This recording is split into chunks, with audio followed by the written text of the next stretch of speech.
Avant de creuser un puits, il faut d'abord déterminer l'endroit où il faut creuser.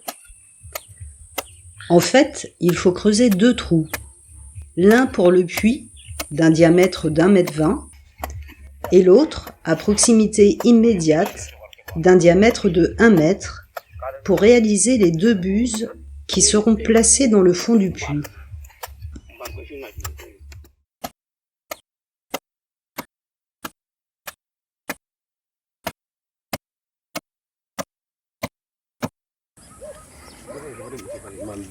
Le creusement du puits peut maintenant commencer.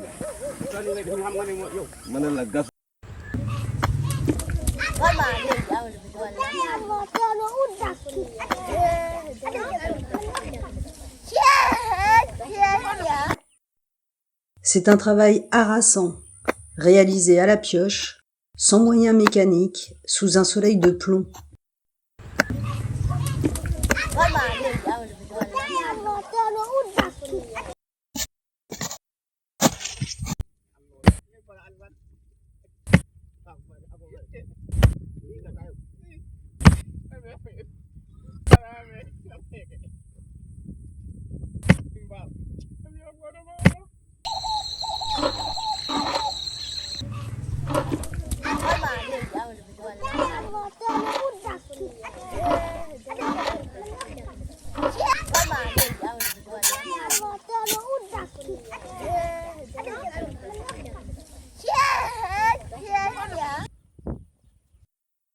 Le creusement d'un puits doit être réalisé en saison sèche, car à cette période de l'année, le niveau de l'eau dans la première nappe phréatique est au plus bas.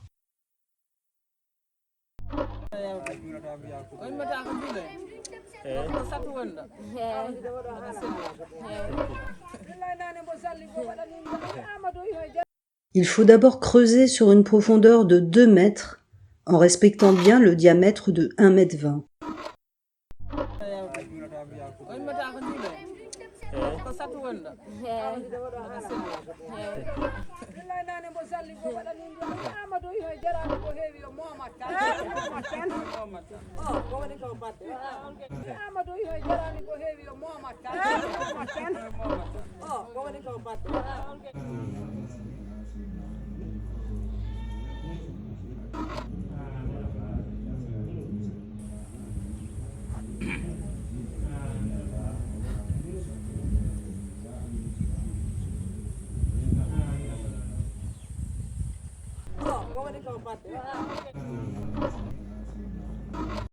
Kala ɓi pulo biyo mbimi e mbimi e mbimami yo wel hay goto en gacca yo wel to fo en noon heƴata e lefol ina faaɗi.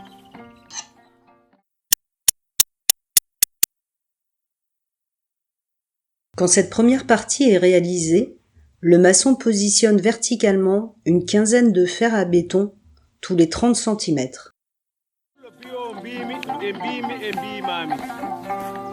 yo wel hay goto en gacca yo wel to fo en noon heƴata e lefol ina faaɗi.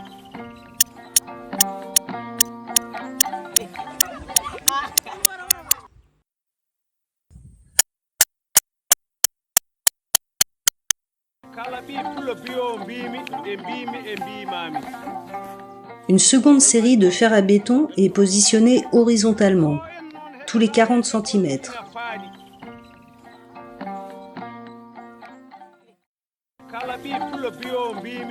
Ces fers à béton horizontaux sont attachés sur les fers verticaux pour former une armature solide.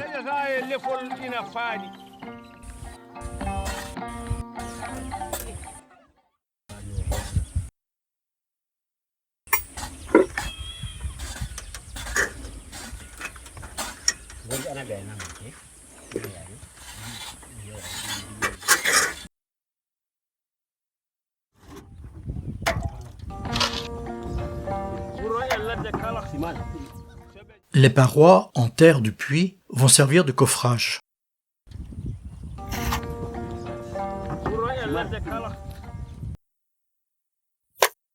Ce ferraillage est ensuite noyé dans un mortier de ciment d'environ 6 cm d'épaisseur.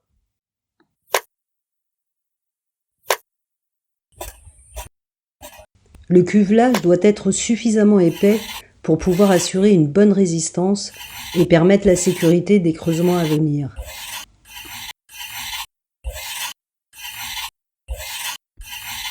L'intérieur du puits est lissé à la truelle.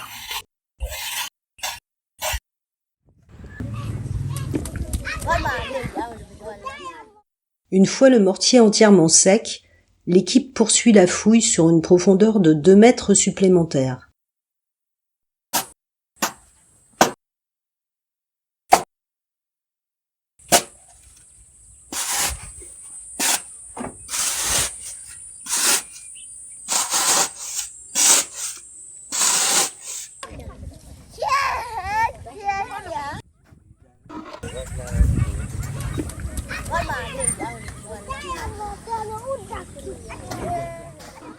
Dans le cas présent, à 4 mètres de profondeur, l'eau commence à apparaître. Mais évidemment, ce n'est pas souvent le cas. On peut même dire que c'est exceptionnel.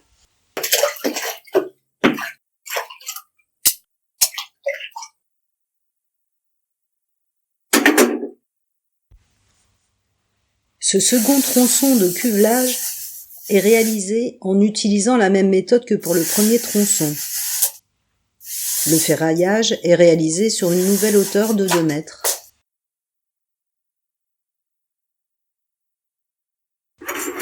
Les fers à béton du deuxième niveau sont attachés sur les crochets situés au pied des premiers fers à béton.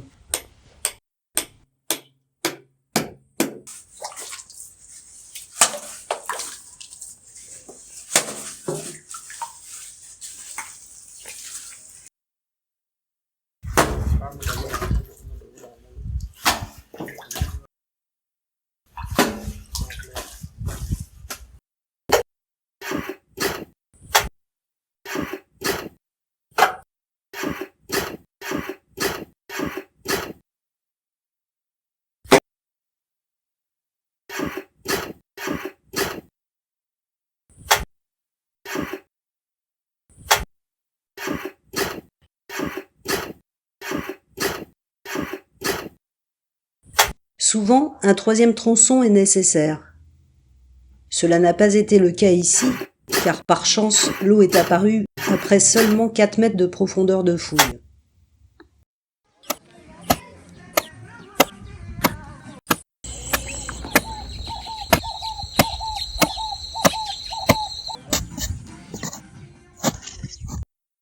Pendant le séchage du puits, l'équipe creuse un second trou circulaire d'un diamètre d'environ 1 mètre sur une profondeur de 1,20 m.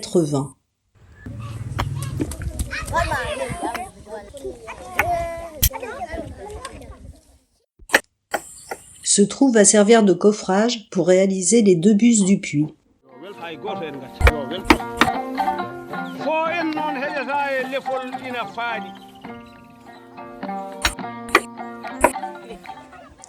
La buse est ferraillée horizontalement et verticalement et des trous sont réservés pour faciliter la manutention.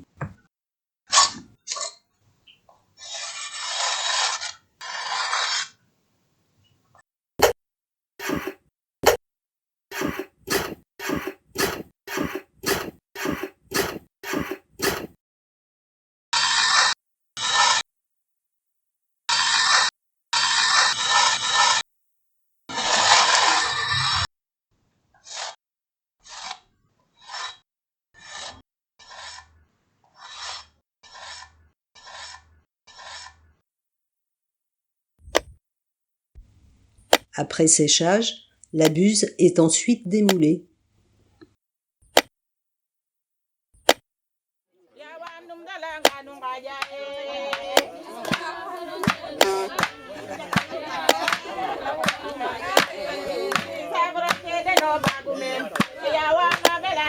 Yeah.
Elle est descendue avec des cordages jusqu'au fond du puits.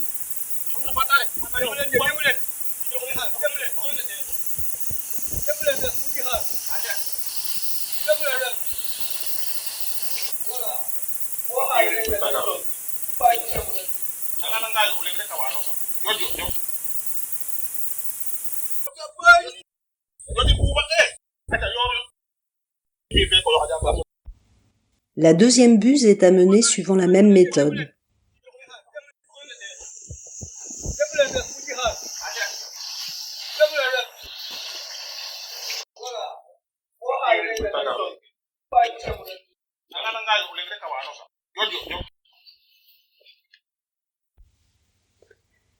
Il faut ajuster la deuxième buse sur la première pour assurer l'étanchéité.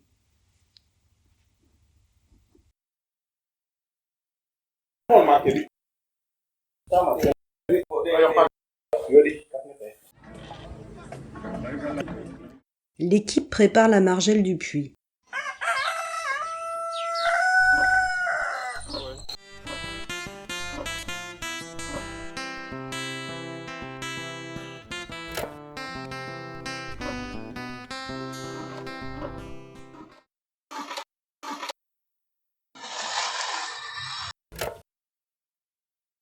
Après démoulage, ces briques sont séchées au soleil.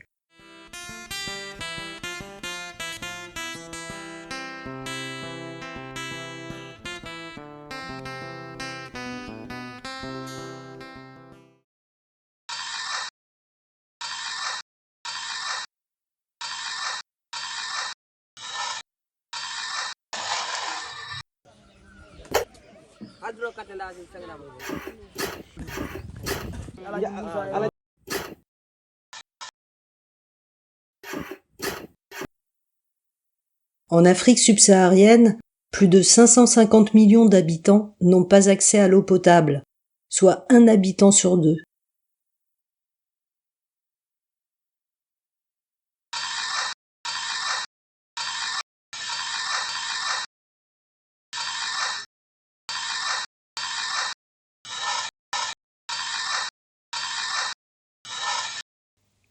La margelle est maintenant réalisée, mais le puits n'est pas encore terminé. Il faut encore continuer à creuser au fond du puits, à l'intérieur de la buse, et il faut remonter la boue à la surface.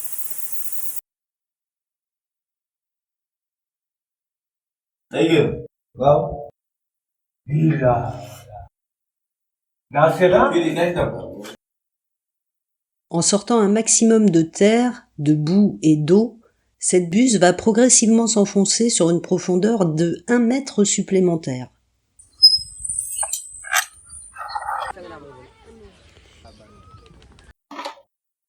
Ce mètre supplémentaire est indispensable pour former la garde d'eau du puits.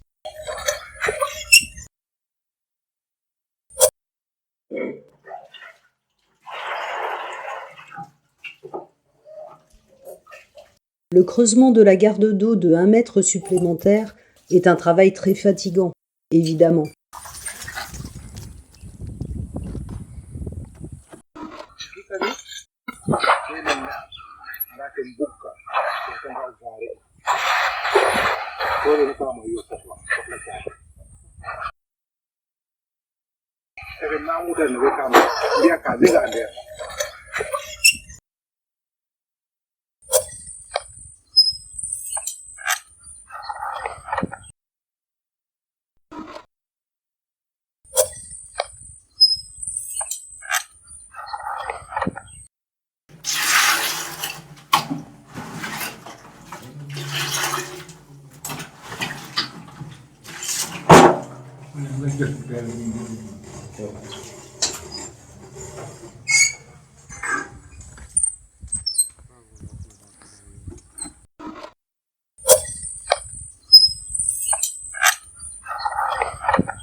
Quand ce travail est terminé, le puisatier peut remonter à la surface.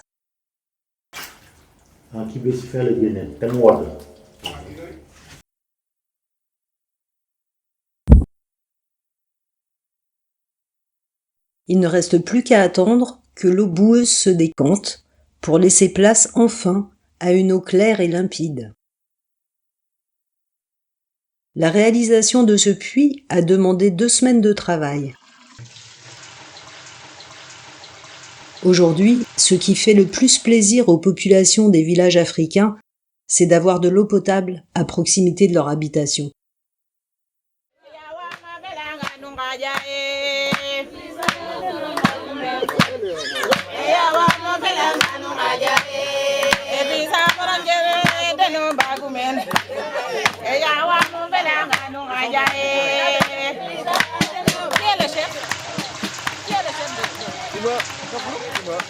Toi, comment tu t'appelles? Fred.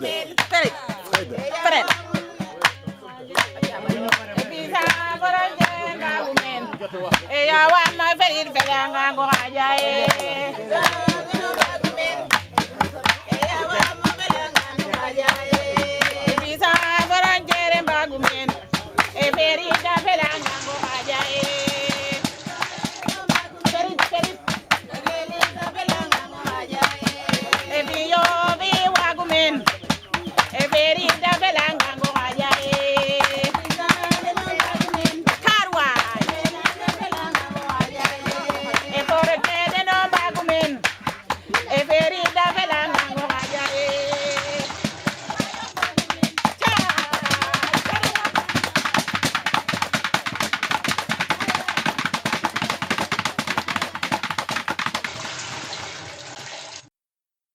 Depuis 2009, l'association française Vie sans frontières a déjà financé la réalisation de plus de 150 puits dans cette région du Sénégal.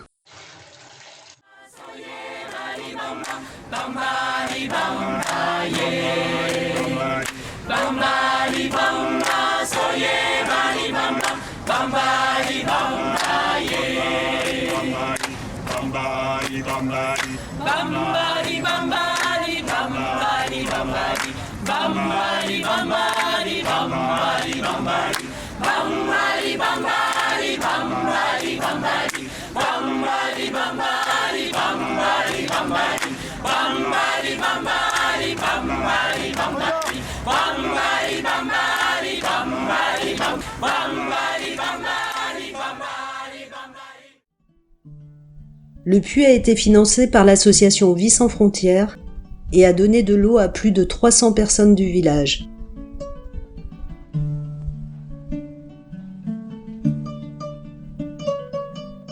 Vous pouvez soutenir cette association en vous rendant sur le site viesansfrontières.com. Merci à vous, merci pour eux.